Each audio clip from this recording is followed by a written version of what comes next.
When your child rolls their eyes or mutters, "whatever," after you say no, it can feel like an instant spike of frustration. Your heart rate jumps, your jaw tightens, and your instinct is to correct them immediately. You want them to understand why that tone is disrespectful and why your decision makes sense.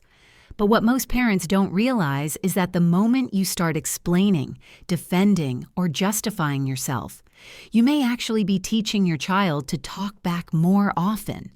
There is a simple 3-second response that can stop backtalk almost completely over time, and it works precisely because it goes against what most parents naturally want to do. When children talk back, it feels personal. It feels like defiance.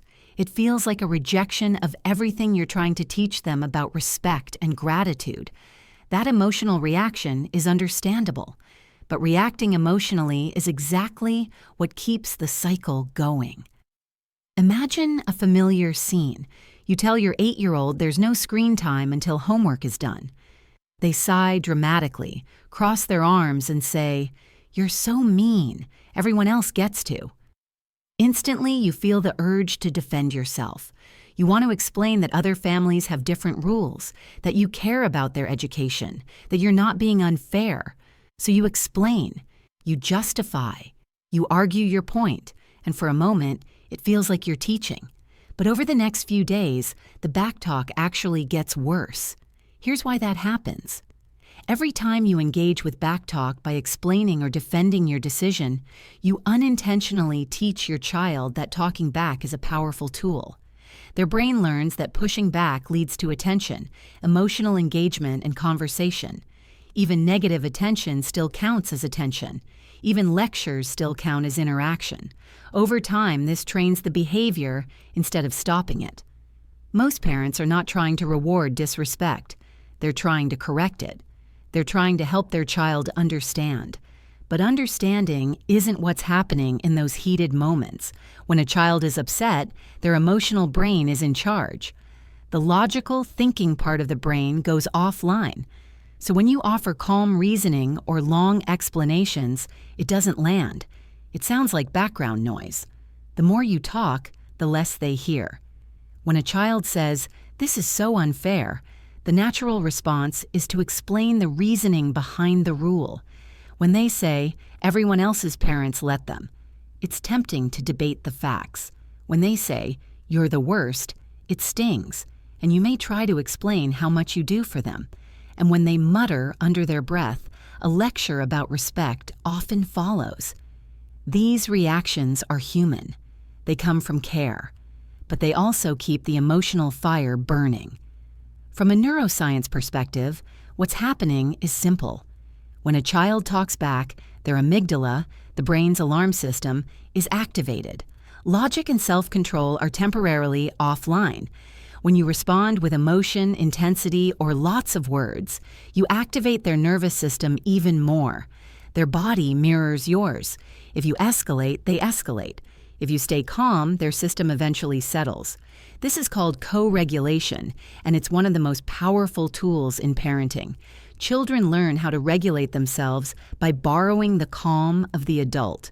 But when the adult becomes reactive, the child has nothing to anchor to. That's why arguing, lecturing, or matching their tone actually fuels more backtalk. This doesn't mean ignoring disrespect or letting it slide. Ignoring it would teach that disrespect works. Engaging with it teaches that disrespect leads to attention. The solution sits in the middle, a short, calm, neutral response that sets a boundary without feeding the behavior. This is where the 3-second response comes in. When your child talks back, you pause briefly to regulate yourself. Just a moment. Then you say one short, neutral sentence. No explanation, no emotion, no justification. And then you stop talking. If the backtalk is mild sass or attitude, the response can simply be, "Try again, respectfully." That's it. Nothing more. If they're yelling, crying, or clearly overwhelmed, you might say, "I'll listen when you're calm," or "That tone doesn't work." If they're repeating the same request after you've already answered, you can say, "Asked and answered." These phrases may feel too simple to work. They can feel uncomfortable at first, almost like you're not doing enough. But that simplicity is exactly what makes them powerful. There is nothing to argue with, no details to poke holes in, no emotional fuel to react against. The interaction hits a wall. Your tone matters more than the words themselves. It should be calm, steady, and neutral. Not sarcastic, not cold, not threatening, just firm and predictable. You're not shutting your child down emotionally.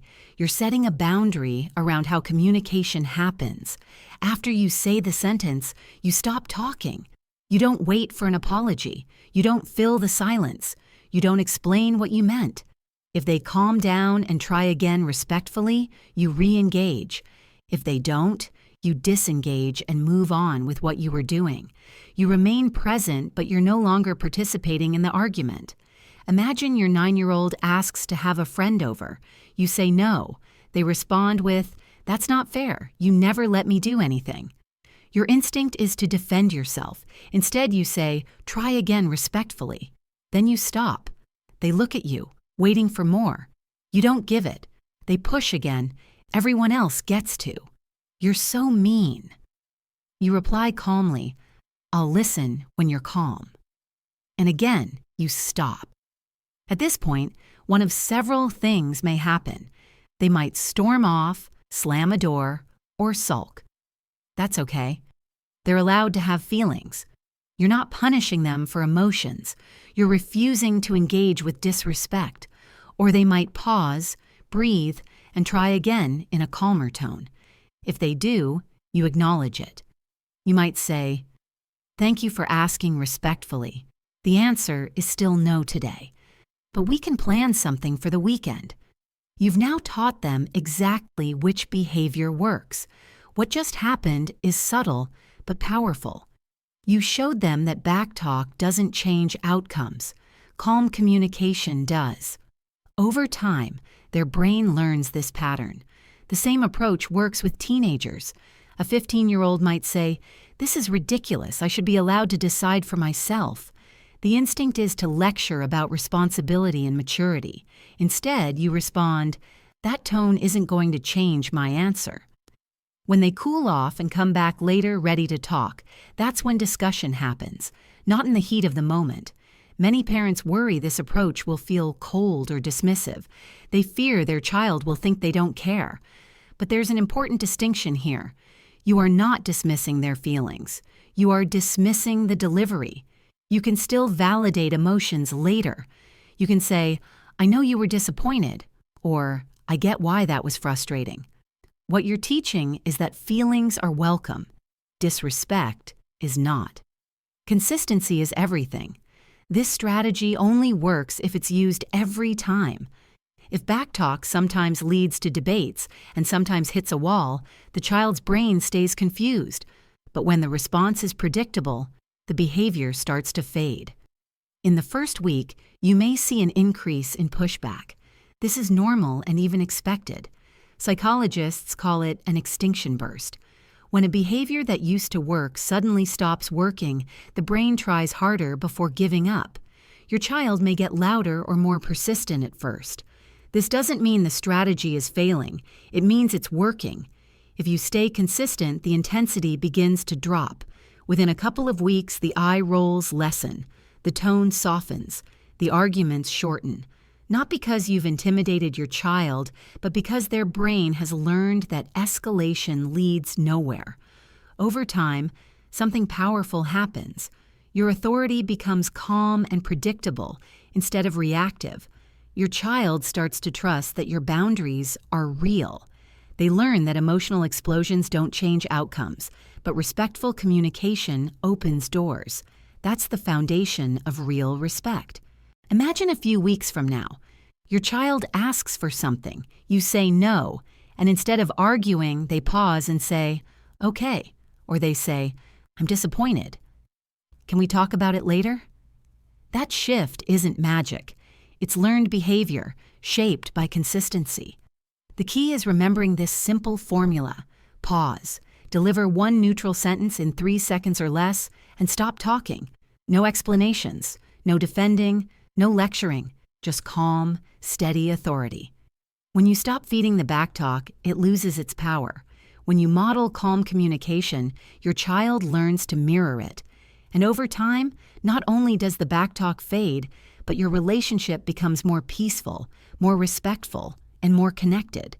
There is, however, one very common mistake parents make that quietly undermines this entire process. It's something many well-meaning parents do while trying to teach respect, and it actually trains children to be more disrespectful without realizing it. That's what we'll uncover next. The mistake that undermines everything you've just learned is subtle, incredibly common, and usually done with the best intentions. Parents often believe they are teaching respect, emotional intelligence, or communication skills, but in reality, they are reinforcing the very behavior they want to stop. Understanding this mistake is essential if you want the 3-second response to actually work long-term. The mistake is over-explaining after the moment has passed. Many parents do a great job staying calm during the conflict itself, but later they circle back and deliver a long talk about tone, respect, attitude, and how their child should have handled things differently. It often sounds caring and thoughtful. It might even include empathy and validation. But when it turns into a lecture, it quietly teaches the same lesson as arguing in the moment, that backtalk earns extended attention.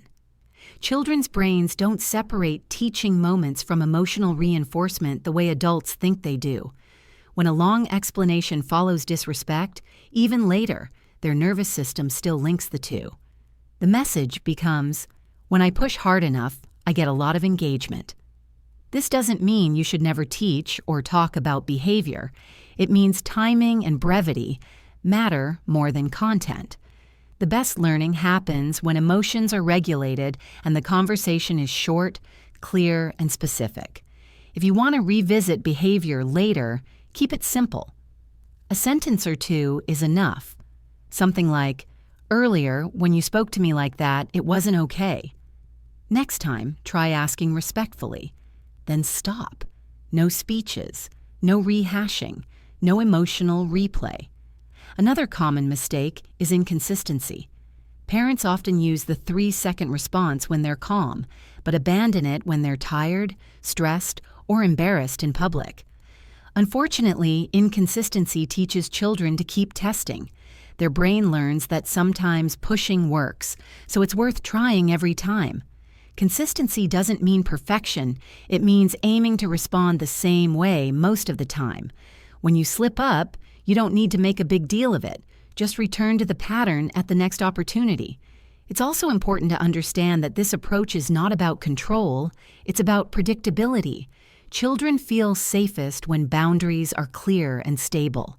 When rules change based on mood or volume, they feel chaotic.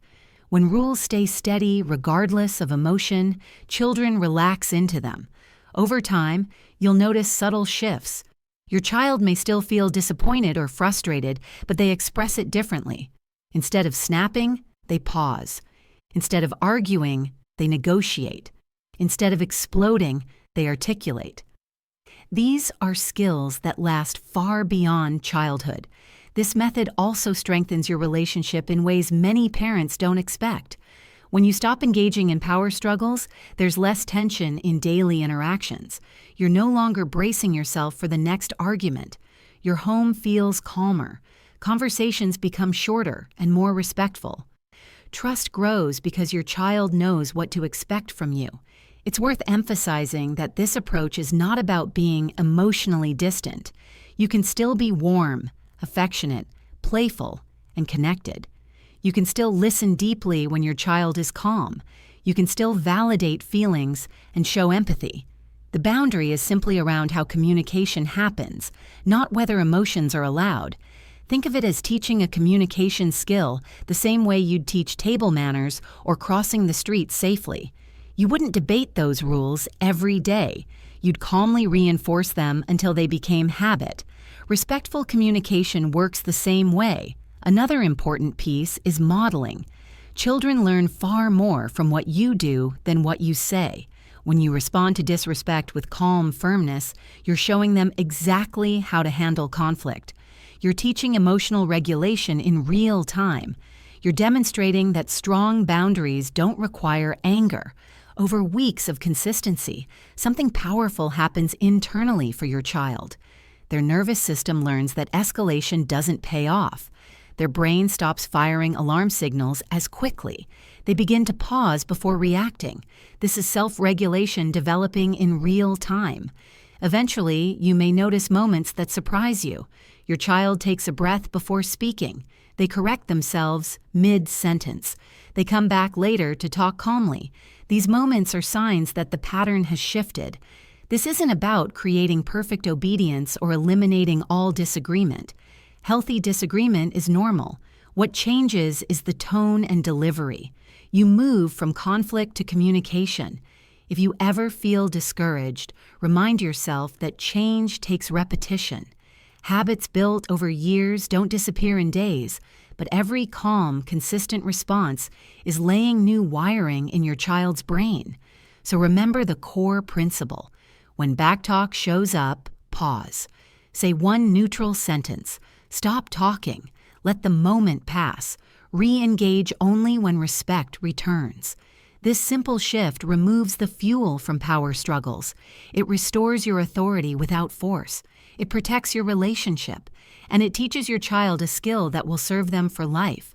How to communicate respectfully, even when they're upset. When you stop feeding the behavior, it fades. When you model calm boundaries, respect grows. And when you stay consistent, you'll start to see something remarkable happen right in front of you. Less arguing, fewer power struggles, and a child who learns that calm communication is the only path that truly works.